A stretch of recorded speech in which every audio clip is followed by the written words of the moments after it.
अस्सलामुअलैकुम। आपकी अपनी अनुष्या आपके साथ है अपनी आज की वीडियो में। मैं उम्मीद करती हूँ कि आप सब बिल्कुल खैरियत से होंगे और मैं दुआ करती हूँ कि आप सब जहाँ रहें खुश रहें, शादो आबाद रहें, हंसते मुस्कुराते रहें, मेरी वीडियोस को देखते रहें, उन्हें लाइक करते रहें। और अगर आप मेरे चैनल पे न्यू हैं, अभी तक आपने सब्सक्राइब नहीं किया हुआ तो इसे सब्सक्राइब कर लें। तुमने चौधरी रुस्तम अली के गाँव में किसी से इन बातों का जिक्र नहीं किया? मैंने पूछा। मजबूरन जिक्र करना पड़ा, उसने जवाब दिया। पहले उन्हें चौधरी दोस्त मोहम्मद पर शक था, अब यकीन हो गया है। इसका मतलब यह था कि बात बिगड़ गई थी। 2 घोड़े चन्नीवाल पहुंचे थे और फिर वापस चले गए थे। एक घोड़ा चौधरी रुस्तम अली के गांव गया था। मेरा ध्यान ज़्यादा इस तरफ जाता था कि वारदात करने वाले चौधरी रुस्तम अली के आदमी थे, लेकिन उन्होंने चौधरी दोस्त मोहम्मद पर शुबह डालने के लिए 2 घोड़े चन्नीवाल भिजवा दिए थे और वो गांव के करीब से होकर वापस आ गए थे। सूरत हाल इसके बरक्स हो सकती थी। हमने डेरे का अच्छी तरह जायज़ा लिया और डाकुओं के खुरे के साथ साथ चलते हुए पक्की सड़क पर पहुंच गए। वहां से एक कच्ची सड़क चन्नीवाल की तरफ जाती थी। खोजी हमें खुरी की तफसील और अपनी थ्योरी बताता जाता था। सड़क दूर दूर तक सुनसान पड़ी हुई थी। हम कच्ची सड़क से होते हुए उस कुएं पर जा पहुंचे जहां से बकौल खोजी डाकुओं के घोड़ों ने पानी पिया था। कुआं चल रहा था और एक बूढ़ा आदमी गद्दी पर बैठा बैलों को हाँक रहा था। वो हासा उम्र रसीदा था और नज़र भी उसकी कमज़ोर लगती थी। मैंने उसे सलाम किया और पूछा कि गुज़श्ता सुबह कुएं पर कौन था। उसने जवाब दिया कि गुज़श्ता सुबह भी वही था। कल सुबह एक आदमी 2 घोड़ों के साथ यहाँ आया था। मैंने कहा। उसने अपने घोड़ों को पानी भी पिलाया था। तुम्हें उसके बारे में कुछ याद है? ज़रूर आया होगा जी, उसने जवाब दिया। इधर से बंदे भी पानी पीते हैं और डंगर भी पानी पीते हैं। किसी को कोई रोक टोक नहीं है जी। वगदा पानी है, जेड़ा मर्जी है पियो पीवे। मैंने चंद और सवालात किए मगर कोई काम की बात मालूम ना हो सकी। नज़र के अलावा उसका मुशाहिदा भी कमज़ोर था। थाने वापस पहुंचकर मैंने 2 छापामार पार्टियां तरतीब दी और उन्हें मुख्तलिफ इलाकों की तरफ भेज दिया। मेरा अंदाज़ा ये था कि अगवाशुदा औरतें किसी करीबी इलाके में मुक़य्यद थीं। जैसा कि मैं बता चुका हूँ कि मैंने अमकानी बलवे की इत्तला एसपी को भिजवा दी थी। दोपहर के बाद एसपी के हुक्म की तामील में डिस्ट्रिक्ट हेडक्वार्टर से 12 अफराद पर मुश्तमिल एक पार्टी थाने पहुंच गई। उनकी क़यादत एक सब इंस्पेक्टर के सुपुर्द थी। एसपी ने हुक्म भेजा था कि बलवे को सख्ती से कुचल दिया जाए और किसी पार्टी के साथ कोई रियायत ना की जाए। सब इंस्पेक्टर का नाम शमशेर खान था। वो खासा दलेर आदमी था। उसी शाम एक मुखबर ने हमें इतला दी कि चौधरी रुस्तम अली ने 10-15 मुसल्लह अफराद तैयार किए हैं और चौधरी दोस्त मोहम्मद की हवेली पर रात के वक्त धावा बोलने का प्रोग्राम बना रहा है। मैंने शमशेर खान से मशवरा किया, पूछा कि हमें क्या करना चाहिए। मलिक साहब, इसमें पूछने वाली क्या बात है? उसने जवाब दिया। चन्नीवाल चलते हैं, वहाँ बैठकर रुस्तम अली के जत्थे का इंतज़ार करेंगे। अगर वो शराफत से वापस ना गया तो फिर वही करेंगे जो हमें करना चाहिए।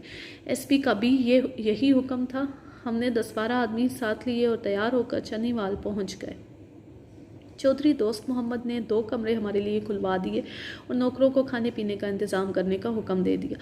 मलिक साहब, आपको तकलीफ़ करने की ज़रूरत नहीं थी, उसने कहा। अल्लाह के फ़ज़ल से हम अपनी हिफाजत खुद कर सकते हैं। अगर वो आपकी वार्निंग पर वापस चला गया तो मुझे बहुत अफसोस होगा। चौधरी साहब, अमन अमान कायम रखना हमारी ड्यूटी है और हम किसी को कानून हाथ में लेने की इजाज़त नहीं दे सकते। रात के खाने के बाद हमने मुख्तलिफ रास्तों पर 2-2, 3-3 आदमियों की ड्यूटी लगा दी और एक नवाही मकान में ठहर गए। रात के 10, साढ़े 10 बजे हमें चौधरी रुस्तम अली के जत्थे की आमद की इत्तला मिली। हम फ़ौरन मौके पर पहुंच गए जैसा कि हमें इत्तला मिली थी। चौधरी रुस्तम अली के साथ 15-16 मुसल्लह आदमी थे और सब के सब घोड़ों पर सवार थे। उनमें चौधरी रुस्तम अली के 2 बेटे भी थे। मेरी वार्निंग पर वो खामोशी से वापस चले गए। अगरचे उनका ये फ़ैल खिलाफ तवक्का था मगर मैंने कोई ख्याल ना किया और वापस जाकर सो गया। जाते वक्त उसने सिर्फ इतना कहा था, मलिक साहब, आप सारी उम्र इस गांव की रखवाली नहीं कर सकते। उसकी इस बात से मैंने ये अंदाज़ा लगाया कि फ़िल वक्त मुसीबत टल गई थी। लिहाजा मेरा मुतमईन हो जाना तबाही अमर था, मगर मुझे मालूम न था कि ये बात उसने हमें धोखा देने के लिए कही थी। रात के तकरीबन 1:30-2 बजे फायरिंग की आवाज़ सुनकर मेरी आंख खुल गई। फायरिंग के साथ घोड़ों के हिनहिनाने और इंसानी शोर की आवाज़ें भी आ रही थीं। शमशेर खान और सिपाही भी बेदार हो गए। रात को हमने निस्फ सिपाहियों को ड्यूटी पर रहने दिया था और निस्फ को सोने की इजाज़त दे दी थी। मालूम होता है कि रुस्तम अली हमारे साथ धोखा कर गया है, शमशेर खान ने कहा। हमें उसकी बात पर एतबार नहीं करना चाहिए था। मैंने बाहर निकल कर देखा तो हवेली की तरफ से आग के शोले बुलंद होते दिखाई दिए। सूरत हाल खासी संगीन थी। मैंने सिपाहियों को साथ लिया और तेज़ी से हवेली की तरफ बढ़ा। जैसे ही हम गली के कोने पर पहुंचे, दूसरी तरफ से घोड़ों की टापों की आवाज़ सुनाई दी और साथ ही हमारी तरफ फायर किया गया, लेकिन खुशकिस्मती से कोई ज़ख्मी नहीं हुआ। तारीकी की वजह से सूरत हाल का अंदाज़ा करना बहुत मुश्किल था। मैं हमलावरों को वार्निंग देना चाहता था, मगर शमशेर खान ने सिपाहियों को फायरिंग का हुक्म दे दिया। उसके साथ ही निस्फ दर्जन राइफलें शोले उगलने लगी। एक तो हम वर्दियों में नहीं थे, दूसरे वहाँ अंधेरा भी था। चौधरी रुस्तम अली के आदमी यही समझे कि हम मुखालिफ पार्टी के आदमी थे। वो मेरी वार्निंग के बावजूद फायरिंग से बाज नहीं आए। बाद में हमें पता चला कि दूसरी तरफ चौधरी दोस्त मोहम्मद के आदमी मोर्चा लगाए बैठे थे और निकलने का वही एक रास्ता था जिसे हम रोके बैठे थे।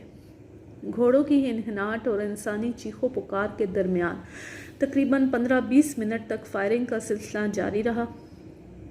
कुछ सिपाही करीबी मकानों में घुस गए थे और ताक ताक कर निशाने लगा रहे थे। शरपसंद घोड़ों पर सवार थे और उन्हें कोई रास्ता फरार का नज़र नहीं आ रहा था। बल आखिर उन्होंने हथियार डाल दिए और हाथ उठाकर ख़ुद को गिरफ्तारी के लिए पेश कर दिया। इस अवस्था में ड्यूटी देने वाले सिपाही भी मौके पर पहुंच चुके थे। जब सूरत हाल काबू में आई तो मैंने करीबी घरों से लालटेनें मंगवा ली और नुकसानात का जायज़ा लेने लगा। 3 शरपसंद हलाक और 4 ज़ख्मी हुए थे। हलाक होने वालों में चौधरी रुस्तम अली के दोनों बेटे शामिल थे। ज़ख्मियों में से 2 की हालत नाजुक थी। चौधरी रुस्तम अली भी ज़ख्मी हुआ था। एक ज़ख्मी खासा लखीम शकीम और कवील जुस्सा नौजवान था। उसके चेहरे पर घनी दाढ़ी थी। पूछ कुछ पर पता चला कि वो झूरा माछी था। ज़ख्मियों के अलावा जो आदमी हमने गिरफ़्तार किए उनकी तादाद 4 थी। बाकी अफराद फ़रार होने में कामयाब हो गए थे। लाशों, ज़ख्मियों और ज़ेर हिरासत अफराद को मैंने शमशेर खान की निगरानी में फ़ौरन कस्बे रवाना कर दिया और उससे ताकीद कर दी कि ज़ख्मियों को कड़ी निगरानी में अस्पताल दाखिल करवाए, क्योंकि ज़ख्मी भी ज़ेर हिरासत थे और उनके साथी उन्हें छुड़वाने की कोशिश कर सकते थे। इस काम से फारिग होकर मैंने बाकी सिपाहियों को साथ लिया और चौधरी दोस्त मोहम्मद की हवेली जा पहुंचा। वहाँ पर 50-60 आदमी आग पर काबू पाने की कोशिश कर रहे थे। बाहर 3 लाशें पड़ी थीं, जिनमें 2 लाशें माँ और उसके मासूम बच्चे की थीं। चौधरी दोस्त मोहम्मद की आंखें पुरनम थीं। उसने गुलूगीर लहजे में बताया कि हलाक होने वाली उसकी बेटी थी, जो अपने बच्चे को जलती हुई आग से निकालने की कोशिश में खुद भी जलकर हलाक हो गई थी। तीसरी लाश उसके नौजवान भतीजे की थी। वो शरपसंदों की गोलियों का निशाना बन गया था। निस्फ दर्जन अफराद अफरा तफरी और भगदड़ के दौरान ज़ख्मी हुए थे, मगर कोई शदीद ज़ख्मी ना था। गांव में एक तजर्बाकार कंपाउंडर मौजूद था जो ज़ख्मियों की मरहम पट्टी में मसरूफ़ था। बाद में पता चला कि चौधरी रुस्तम अली हवेली को आग लगाने के बाद फ़रार हो जाना चाहता था। वो आग लगाने में तो कामयाब हो गया, लेकिन निकल भागने में कामयाब ना हो सका। जिस रास्ते को उसने फ़रार का आसान और सीधा रास्ता समझा था, उसमें हम हाइल हो गए थे। अगरचा मुझे चौधरी दोस्त मोहम्मद की बेटी और उसके मासूम बच्चे की मौत का बहुत सदमा हुआ था, मगर मैं खुश भी था, क्योंकि 2 मूजी मारे जा चुके थे और बड़ा मूजी गिरफ्तार हो गया था। मैं उसे सख्त तरीन सज़ा दिलवाना चाहता था। मेरे पास शहादतों की कोई कमी नहीं थी। अगली सुबह एसपी, डिप्टी कमिश्नर और दीगर आला हुकाम ने मौके पर पहुंचकर हालात का जायज़ा लिया। डीसी ने तमाम हालात सुनने के बाद हुक्म दिया कि मुलजिमों को इबरतनाक सज़ा दिलवाने के लिए सख्त कार्रवाई की जाए और किसी किस्म की नरमी रवा ना रखी जाए। मैं रात भर का जागा हुआ था, इसलिए ज़रूरी काम निपटाने के बाद आराम करने घर चला गया। शाम को जब मैं तैयार होकर अस्पताल पहुंचा तो सबसे पहली खबर मुझे ये मिली कि डॉक्टरों ने झूरे माछी की दाहिनी टांग काट दी थी। ये अमल उसकी जान बचाने के लिए किया गया था। वो अपने बिस्तर पर नशा आवर इंजेक्शन के ज़ेरे असर बेहोश पड़ा था। चौधरी रुस्तम अली और दीगर 2 ज़ख्मी कदरे बेहतर हालत में नज़र आते थे। उनके जिस्मों के बेशतर हिस्से पट्टियों में लिपटे हुए थे। चौधरी रुस्तम अली ने मुझे देखकर कहा, मलिक साहब, मैं आपसे अलहदगी में बात करना चाहता हूँ। उसकी आवाज़ बड़ी मुश्किल से निकल रही थी, मगर उसके तकब्बर में कोई कमी वाक़या नहीं हुई थी। उसने कमरे में मौजूद डॉक्टर और एएसआई से कहा कि वो बाहर चले जाएं। डॉक्टर तो फ़ौरन ही बाहर चला गया। एएसआई ने कदरे तामल किया, फिर मेरे इशारे के बाद बाहर चला गया। मलिक साहब, मैं आपसे सौदेबाजी करना चाहता हूँ, चौधरी रुस्तम अली ने कहा। उसकी आवाज़ धीमी मगर लहजा मुस्तहकम था। मेरे 7 आदमी आपकी हिरासत में मौजूद हैं। मैं ये चाहता हूँ कि आप 4 आदमियों को हिरासत में रखें और 3 को छोड़ दें। रपट में भी 4 ही आदमियों का जिक्र करें। रुस्तम अली, हमारी हिरासत में 8 आदमी हैं। अपने आप को हिरासत से बाहर मत समझो। मेरे लबो लहजे से उसके चेहरे पर हैरत नमूदार हो गई। बोला, मलिक सफ्तर हयात, ज़रा संभल कर बात करो। मालूम नहीं किससे बात कर रहे हो? बड़ी अच्छी तरह जानता हूँ रुस्तम अली। मैं हुआ कत्ल, आतिशज़दगी और बलवे के मुलजिम से बात कर रहा हूँ। वो शातिर आदमी मेरा मूड देखकर गुस्सा पी गया। कदरे तहम्मुल से बोला, मलिक साहब, आपने भी यहीं रहना है और हमने भी यहीं रहना है। अगर आप मुझे जालिम समझते हैं तो ये भी समझ लें कि मुझे काफ़ी से ज़्यादा सज़ा मिल चुकी है। मेरे दोनों बेटे मर चुके हैं और मैं यहाँ बेबस हूँ। मेरी बड़ी छोटी सी दरख्वास्त है, आप मेरा और मेरे आदमियों का नाम FIR में दर्ज ना करें। इस मेहरबानी के एवज़ जो हुक्म करेंगे वो मैं आपकी झोली में डाल दूँगा। अभी मुझे फुर्सत नहीं है, मैंने सख्त लहजे में कहा। सदर दीन और उसकी बेटी की मिजाज पुरसी करने जा रहा हूँ। तुझे तो पता होगा कि तेरे एक सरकश बेटे ने सदर दीन को मार मार कर लहू लहान कर दिया था और दूसरे सूरमा बेटे ने उसकी मासूम बेटी शरीफा को उठवा लिया और रात भर उसकी चीखें सुनकर के कहे लगाता रहा था। ओ यार मलिक साहब, क्यों मुझे गुस्सा दिला रहे हो? खामखा कमियों के पीछे जज्बाती हो रहे हो। तुफ है तेरी हालत पर रुस्तम अली। तुझे अभी तक खुदा की लाठी की आवाज़ नहीं आई। ज़रा सोच कि कुदरत ने तेरे बेटों को उनके जुल्म की क्या सज़ा दी है। कुत्ते की मौत मर गए। जा देख, मुर्दा खाने में उनकी कैसी चीरी फाड़ी हुई लाशें पड़ी हैं। कहाँ गया उनका तंतना और दबदबा? वो गुस्से से कांपने लगा। ओए थानेदार, तूने मेरा इंतकाम नहीं देखा? मैं उसके कमरे से निकलकर जनरल वार्ड में पहुंच गया, जहां सदर दीन एक बिस्तर पर लेटा हुआ था। उसकी बेटी शरीफा और बीवी नज़ीरा भी वहां मौजूद थी। दोनों बिस्तर के करीब फर्श पर बैठी थीं।